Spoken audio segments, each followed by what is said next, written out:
I used to think I had everything figured out. My name is Jay. I'm 52, living in Cambridge, Massachusetts. 10 years ago, I left behind a high-paying job in corporate strategy to start my own biotech company. People say I made it, and maybe I did. The money's good, the startup's thriving, and my days are mine to shape. I get up before 6, train for an hour, brew a pot of rare oolong, and start my day with quiet clarity. Most mornings, my daughter Emily joins me for tea. She's 20, home from college for the summer, and we've had this ritual since she was 13. We call it Tea Club, and it's more than just a shared interest. It's one of the few things that still feels untouched by the chaos of everything else. My son, Kent, is 23 and works in Seattle. Smart, steady. I miss him more than I say. And then there's Lana, my wife of 24 years. She's brilliant, a senior researcher at the Fenwick Institute, one of those places with thick glass walls and keycards that only open for people with 4 graduate degrees. We met in our 20s. She made me want to be better. Maybe still does. She's the kind of woman people admire, poised, driven, graceful under pressure. Whenever we go to functions, people always say some version of, "Lana's incredible. You're a lucky guy." And I am. I was. Last Friday started like any other. I dropped off a batch of ceremonial gyokuro to Felix, a friend and fellow tea nerd who runs a shop downtown, and then headed to Logan Airport to pick up a colleague flying in for the Tech Expo. It was a hot, sticky day, and the arrivals board was a mess. I parked and waited just outside Terminal C, keeping my eyes peeled. Then I saw them. 4 of Lana's coworkers, all researchers from the Fenwick Institute, rolling their carry-ons through the glass doors. Smiling, chatting, a little sunburned. All fresh off the international flight from Lisbon. Lisbon, the exact conference Lana said she'd still be attending through Monday. I stood there for a second, unsure if I was making a mistake. Maybe they had a layover? Maybe it was a group flight, and she was coming later? I pulled out my phone and called her office, just to check. "We're sorry," the recording said. "Dr. Lane is currently out of the country attending a conference. She'll return to the lab on Monday morning." Same line I'd heard earlier in the week when I tried to reach her. Same robotic message. Same script. I ended the call and sat back in the car. My hands were gripping the steering wheel harder than I realized. My chest felt tight, not with panic, not yet, but with something sharper, doubt. For the first time in a long time, something didn't add up. And in a life built around precision, habit, and mutual respect, that was enough to shake the foundation. Lana always came home with stories. Notes from the sessions. Pictures of the team. She was meticulous about details. So why lie about a return date? I drove home slowly, every red light stretching longer than it should. When I got in, Emily was steeping tea and humming some indie song under her breath. She looked up and smiled. "How was the pickup?" I forced a smile. "Fine. Just busy at the airport." And that was it. I didn't say anything else.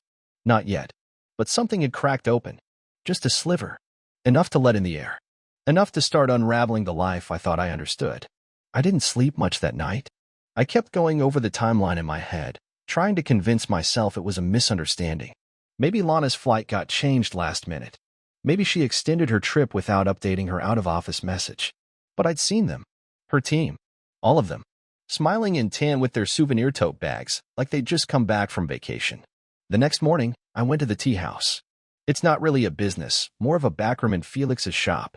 A quiet place with low tables, warm light, and shelves lined with clay teapots and antique kettles. Felix was already there, unpacking a shipment from Taiwan. "You look like hell," he said without looking up. "Want to talk or want to sit in silence?" I sat down across from him and waited for the kettle to click. I think Lana lied to me. That made him look up. About what? She said she was at a conference. Still there. But I saw her colleagues at the airport yesterday.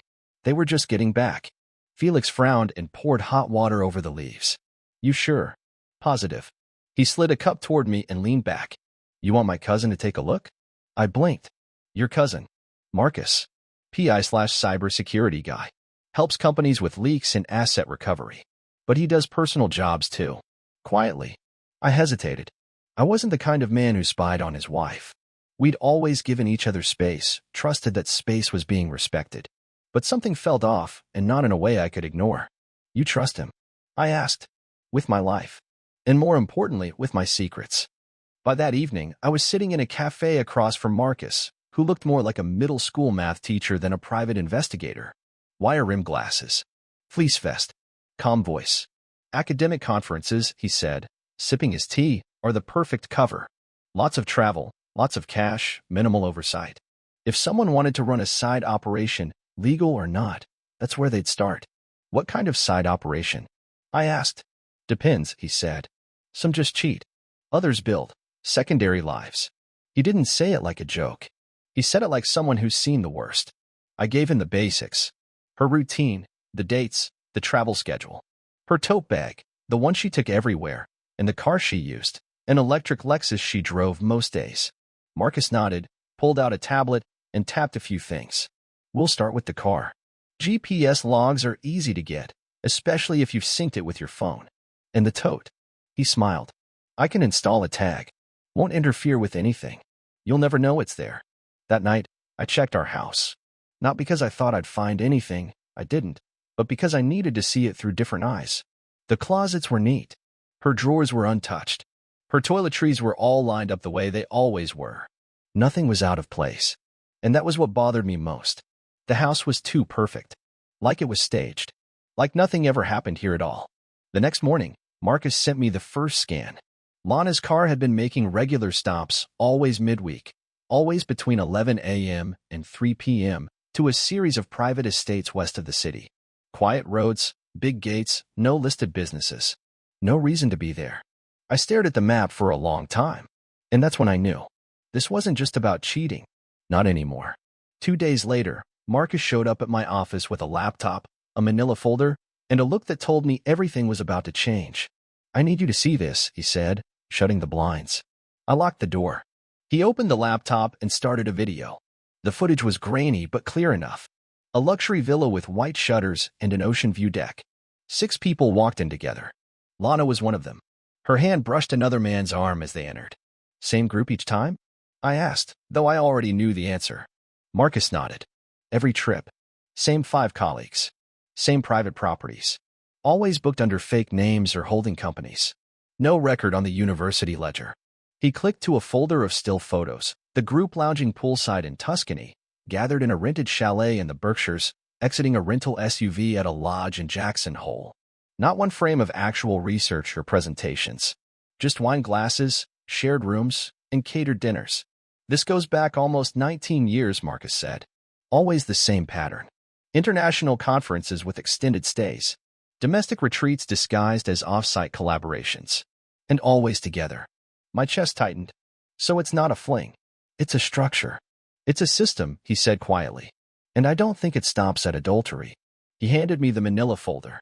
Inside were screenshots of financial transfers, shared credit cards, overlapping hotel charges, strange deposits into a joint discretionary account tied to a scientific nonprofit. Then came receipts for fine jewelry, custom tailoring, event tickets, all split between various members of the group. No university reimbursements. No paper trail through official channels. Either they're hiding income, Marcus said, or laundering something. I closed the folder and took a slow breath. This is bigger than I thought. Marcus didn't respond right away. Instead, he reached into his bag and pulled out a small testing kit. There's something else, he said carefully. If you're ready. It took me a moment to realize what he meant.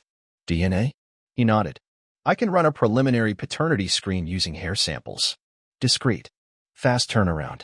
You said both your kids were conceived during her major conference years. I stared at the table. I didn't want to think about that. But the part of me that needed answers, that had already started digging up everything, couldn't stop now. How certain are you this will be private? I asked. 99.9%. I do this for high-net clients all the time. No one will know. I didn't say yes. I didn't have to. I just pulled out an old envelope with Emily's hair from her baby scrapbook. Lana kept everything and made a note to find something from Kent. Marcus collected the samples and packed up the laptop. Before he left, he paused. Jay, I need to ask, what do you want to do with this? If it's all true. I don't know, I said, and that was honest. He nodded like he understood. I'll keep digging. If there's research fraud, tax fraud, anything, I'll find it. You focus on what you need to feel ready. After he left, I sat in the quiet of my office. I looked at the wedding photos still framed on my shelf. Lana was in her late 20s, grinning, eyes squinting into the sun. I remember thinking, back then, how lucky I was. How unreal it all felt. But now, all I could think about was the possibility that none of it had been real. That maybe I had been living inside a version of someone else's plan, not mine. And for the first time, I started preparing for a future where the truth would be louder than love. The DNA results came back on a Thursday. Marcus texted first. "Do you want to go over this in person or call?" I already knew what that meant. I told him to come by the house after dinner. Emily was out with friends. Kent was still in Seattle. Lana was working late, or so she said.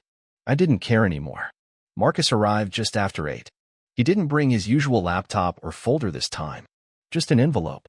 And that look again, the one that meant something irreversible was about to happen. "They're not biologically yours," he said, laying the results on the table between us. Neither of them. The air in the kitchen shifted. It was quiet, but the kind of quiet that buzzed in your ears. I just stared at the paper. I had prepared myself. I thought I had, anyway.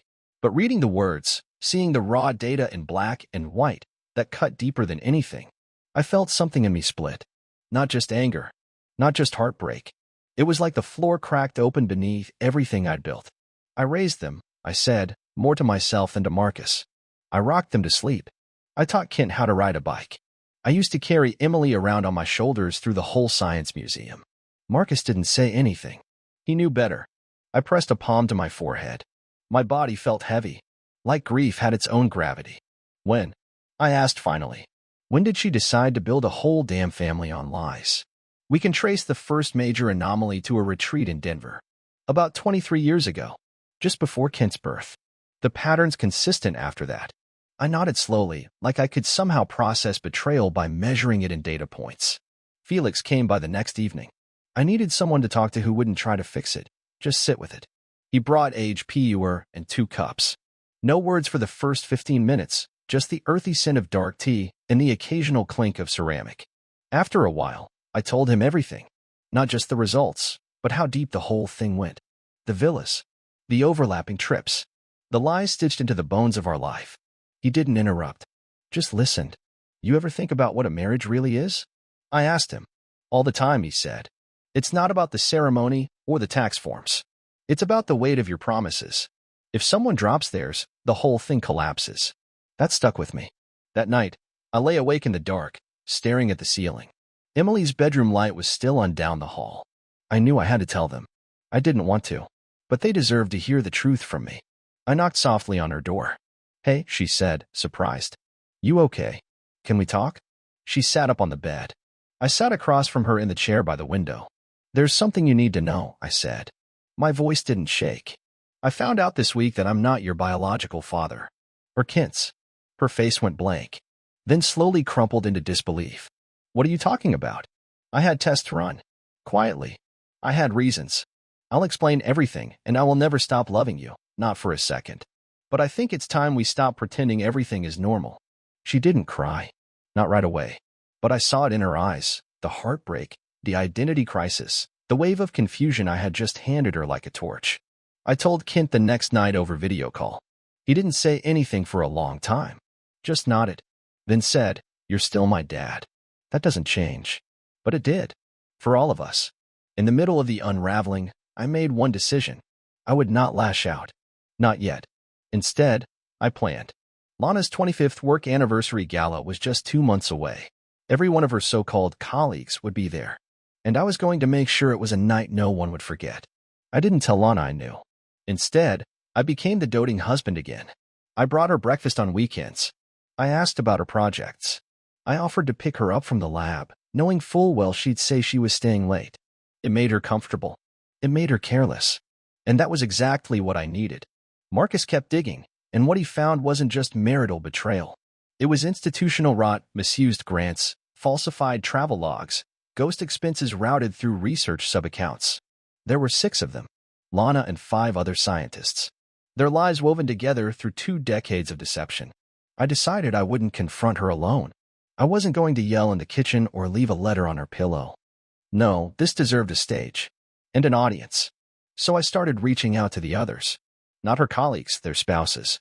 There was Meredith, wife of Dr. Halperin. She answered on the second ring. "I've been waiting for this call," she said after I introduced myself. Then Mark, husband of Dr. Lou. He was skeptical at first. Then I sent a photo of Lou and Lana in Aspen, arms linked, arriving at a rental villa listed under a false name. He didn't call back. But 3 days later, he texted, "We're in." It wasn't hard after that. Betrayed people recognize each other. I booked their flights and hotel rooms, all of them. I drafted legal documents, NDAs, paternity disclaimers, and preliminary evidence summaries, each custom-stamped and reviewed by Marcus's legal contact. I paid out of pocket. Every dollar felt like armor. The plan was simple. The spouses would attend the gala under the guise of a surprise reunion. They would be seated in the front row when I took the stage. And when the moment came, they would be ready. Emily and Kent were hesitant at first. I told them everything. No more shadows. "You don't have to come," I said. "But I'm not hiding this anymore. Not from you. Not from anyone." Emily looked at me through tears. "Are you sure this is the way?" "I'm not sure about anything," I said. "Except that I won't be quiet about it anymore." Kent was silent. Then he nodded once. "Then we'll be there." 2 weeks before the event, I started rehearsing my speech. Lana was giddy. The gala was her crowning moment. 25 years at the Fenwick Institute. A lifetime of excellence. She told me, one night over dinner, "This is the one thing I've truly earned, Jay." And I smiled and said, "I know. And I'll be right there with you." Because I would. I'd be standing right beside her. With everything. And everyone. The gala was held in the Fenwick Institute's grand atrium, marble floors, soft lighting, name tags printed on thick linen stock. A string quartet played in the corner. It looked like a fundraiser for a presidential campaign. Everyone was dressed to impress. I wore a navy suit, crisp shirt, no tie. Polished but understated. On my way in, I handed my coat to the attendant and stopped by the mirror near the entrance. I practiced the smile one more time. Lana was already there, surrounded by her colleagues, wearing a silver gown I had never seen before. She looked radiant, composed. A woman who thought she was about to be crowned queen of the kingdom she'd quietly built for 25 years. I walked up with roses. Real ones. The big kind with long stems and no thorns. She lit up. "Jay, you didn't have to." "I wanted to," I said, kissing her cheek. "Tonight's about you." And for the next half hour, I played the part. I mingled. I laughed. I clapped when the institute director gave a speech about Lana's unshakable dedication and unparalleled ethics. She leaned over and whispered, "I'm so glad you're here." I smiled and squeezed her hand. When it was my turn at the podium, I took my time walking up. The lights shifted, the string quartet faded out, and the room went still. A giant screen behind me glowed with the Fenwick logo. I adjusted the mic. "I'd like to say a few words about Lana," I began. "And about loyalty, about truth, and about the extraordinary things we uncover, not in labs, but in the shadows we pretend don't exist." There was a beat of confused silence. Then I clicked the remote in my hand. The screen behind me changed. The first photo appeared, Lana and Dr. Halperin stepping into a private villa in Napa, arms linked, luggage in hand. There were gasps. Lana froze. Her smile vanished mid-breath. The next slide, 6 researchers seated around a candlelit dinner table in the Swiss Alps, wine glasses raised. "Over the past 2 decades," I said, "this group has built millions in research travel while sharing rental homes, hiding assets, and, in some cases, co-parenting children conceived during these so-called conferences." Lana's face went completely white. I looked down at my notes, flipped a page. "I'd like to thank my friend Marcus for compiling GPS logs, hotel receipts, lab surveillance footage, and DNA records, all of which you'll find in the press folders we've just handed out." Attendees began looking around. Murmurs grew louder. Across the room, the 5 other researchers were shifting in their seats. And then it happened. Mark, one of the betrayed spouses, stood up. He turned to his wife and said, loud enough for everyone to hear, "How long have you been lying to me?" Then Meredith, quiet and deliberate, dropped a stack of printed statements at her husband's feet and said, "This is everything you spent on her. While I was putting our daughter through college." Chaos erupted.